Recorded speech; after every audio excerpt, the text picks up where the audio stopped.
विनियोगों का ब्याज सहित क्रय आबलिक विक्रय।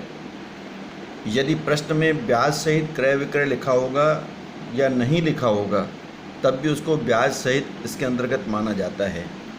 एक छोटे एग्जाम्पल के माध्यम से समझने का प्रयास करेंगे। ये ए लिमिटेड नाम की कंपनी है। वित्तीय वर्ष 31 मार्च को ख़त्म होता है। इसके पास इसने 1 अप्रैल 2019 को 1003% म्यूनिसिपल ऋण पत्र 100 रुपये वाले 87,250 रुपये में क्रय किए। वर्ष के प्रारंभ में ही खरीद रहा है। इन ऋण पत्रों पर ब्याज 1 मई और 1 नवंबर डेट को ध्यान रखेंगे, ब्याज दिया जाता है। अब कंपनी ने इनमें से आधे ऋण पत्र यानी 500 1 जुलाई और 2019 को 85 रुपये 25 पैसे में बेच देती है और इन पर 25 पैसा प्रतिशत की दर से बैंक कमीशन का भी भुगतान किया गया। आवश्यक पंजी प्रविष्टियाँ कीजिए और खाते बनाइए। अब यहाँ पर एक कंपनी क्रेता भी है और विक्रेता भी है। कुछ कैलकुलेशंस हमको निकालने पड़ते हैं। सबसे पहले 1 अप्रैल 2019 को हम लिखेंगे डेट ब्याज सहित क्रय। इसका फेस वैल्यू माना जाएगा 1000 × 100 रुपये का एक ऋण पत्र है 1 लाख रुपए। इसे मैंने ख़रीदा है 87,250 रुपये में। क्रय पर कोई व्यय प्रश्न में नहीं दिया हुआ है, इसलिए इसको इसमें जोड़कर 87,250 आएगा। अब सबसे महत्वपूर्ण चीज़ होती है विक्रेता के अंश का ब्याज। विक्रेता के अंश के ब्याज का मीनिंग मैंने आप लोगों को बताया है। ये क्रय तिथि से इसका पिछला ब्याज प्राप्त करने की तारीख कौन सी आएगी। मैंने 2 डेट बताया, 1 मई और 1 नवंबर। तो स्वाभाविक है 1 अप्रैल के पहले ये 1 नवंबर आएगी। तो नवंबर, दिसंबर, जनवरी, फरवरी, मार्च ध्यान देंगे इसके अंतर्गत। अप्रैल में ख़रीदा है हमने तो जनवरी, फरवरी, फिर से ध्यान देंगे, नवंबर, दिसंबर, जनवरी, फरवरी, मार्च, ये 5 महीने का ब्याज विक्रेता के अंश का ब्याज माना जाएगा। 1 लाख का 3% 5 महीने का निकाल देंगे 1250 रुपये। ये इसमें से घटा देंगे। जो फार्मूला मैंने आपको बताया था, क्रय प्लस क्रय पर व्यय माइनस विक्रेता के अंश का ब्याज, ये कहलाएगा वास्तविक क्रय मूल्य, एक्चुअल परचेज प्राइस। अब उसके बाद अगली ब्याज की तारीख हम देखते हैं 1 मई आएगी। 1 मई और 1 नवंबर को ब्याज मिला करता है। तो प्राप्त ब्याज 6 महीने का हम निकाल देंगे। 1 लाख का 3% 3000 और 6 महीने का 1500 रुपये। 1 जुलाई को हमने बेचा है तो ये ब्याज सहित विक्रय आधे बेचे गए। 500 को 85-25 से मल्टीप्लाई करेंगे तो 42,625 रुपये आ जाएगा। आधे मतलब 50,000 फेस वैल्यू के बेचे गए। तो ये विक्रय या बैंक कमीशन की गणना हमेशा अंकित मूल्य पर की जाती है। ये 0.25 डिवाइडेड बाई 100, तो ये 125 रुपये का आपका कमीशन माइनस कर देंगे। विक्रय में विक्रय व्यय को माइनस करते हैं। अब यहाँ पर विक्रेता के अंश का ब्याज फिर मुझे निकालना है।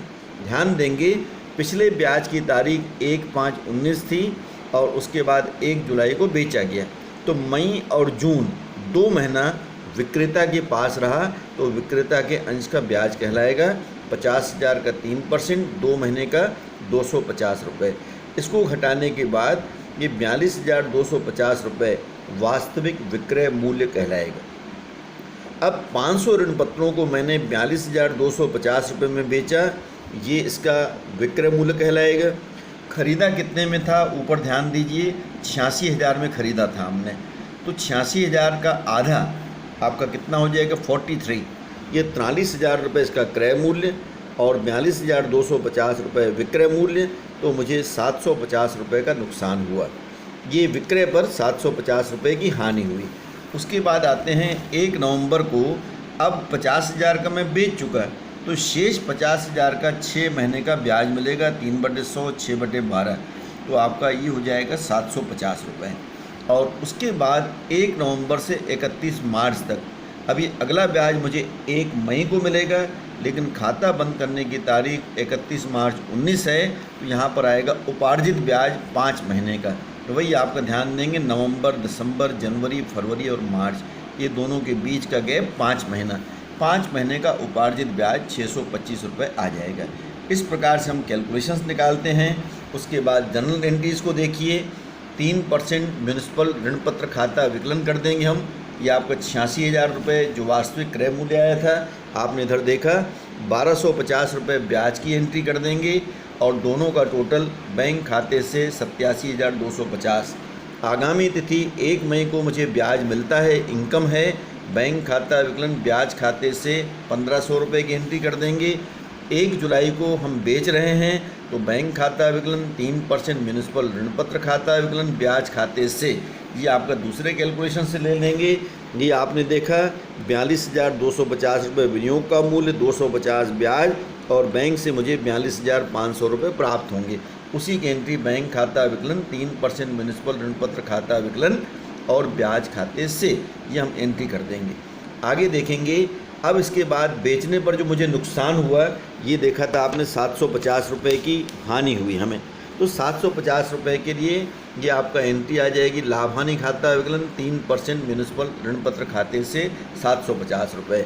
आगामी तिथि 1 नवंबर को फिर मुझे 6 महीने का ब्याज मिला तो बैंक खाता विकलन ब्याज खाते से अब 1500 का आधा मिलेगा। ये आपका 6 महीने का था, आधा बेच दिया, 750 रुपये का ब्याज मिल जाएगा। और उसके बाद देखते हैं अपन उपार्जित ब्याज जो 5 महीने का था, उपार्जित ब्याज खाता विकलन ब्याज खाते से 625 रुपये की एंट्री कर लेंगे और लास्ट में जो ब्याज खाता है उसको बंद करने के लिए हम लाभ हानि खाते में ट्रांसफ़र कर देंगे। तो ब्याज खाता विकलन और लाभ हानि खाते से, खाते के माध्यम से आपको इसका बैलेंस जो है वो आपका इसके अंतर्गत पता चल जाएगा। आगे खाते समझने का प्रयास करेंगे। ये देखिए आपका इन्वेस्टमेंट अकाउंट, जब ख़रीदा था तो बैंक खाता अपने 86,000 रुपये लिख देंगे, ब्याज खाते में 1250 रुपये डेबिट कर देंगे, वही 1 अप्रैल की एंट्री है दोनों।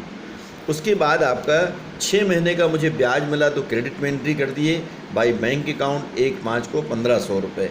फिर बेचा गया तो बेचने की एंट्री क्रेडिट में बाई बैंक अकाउंट 42,250, ब्याज की एंट्री 250 यहाँ नीचे कर देंगे। 1 नवंबर को फिर मुझे ब्याज मिला, उसकी एंट्री कर देंगे, उपार्जित ब्याज 625 रुपये। तो ब्याज खाते के क्रेडिट पक्ष का आपका ये टोटल कर लेंगे, उसमें डेबिट का टोटल माइनस करने से ये लाभ हानि खाते में कितना ट्रांसफ़र करें आपका इसका रकम निकल आएगी। उसी प्रकार ये जो बेचने वाला है 86,000 में से आधा बेच दिया तो बाकी आधा ये 43,000 रुपये का बैलेंस शो होगा। उपार्जित ब्याज खाते में ये जो 625 रुपये आपने डेबिट में लिखा, क्रेडिट में लिखा, ये उपार्जित ब्याज खाते के डेबिट में आ जाएगा और उसका बैलेंस कैरिड फॉरवर्ड, इसको आगे ले जाएंगे, अगले वर्ष में जाकर इसका एडजस्टमेंट करेंगे। इस प्रकार आज मैंने ब्याज सहित हम कैसे बनाएं, अगले वीडियो में इसी प्रश्न को ब्याज रहित किस प्रकार से बनाया जाए उसको हम सीखेंगे। Thank you.